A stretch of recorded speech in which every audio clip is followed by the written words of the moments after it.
I am the Tofu Golem. Please enjoy the video. You begin by confirming compatibility. Make sure your iPhone supports CarPlay and that Siri is enabled, because CarPlay relies on voice and permissions. Next, turn on Bluetooth and Wi-Fi. These help pairing for wireless CarPlay. If using wired CarPlay, plug a certified USB cable into your phone and the car.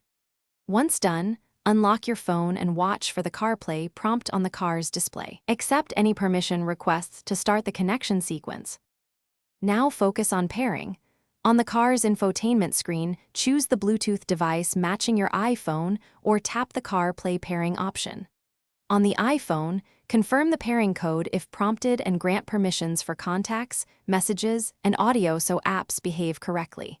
Make sure to allow location if maps are used. After connection, open iPhone settings right arrow general right arrow CarPlay to customize app layout and priorities so you're most finish by testing core functions. Place a call, start navigation, and play music to confirm audio routing and Siri responses. If something fails, restart both your iPhone and the car's head unit, then reconnect. Often a reboot resolves temporary glitches.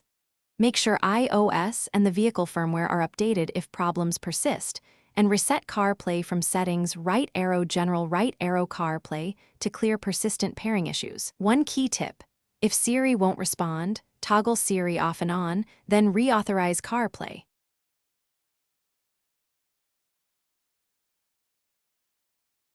Thanks for watching. Consider subscribing if we helped you today.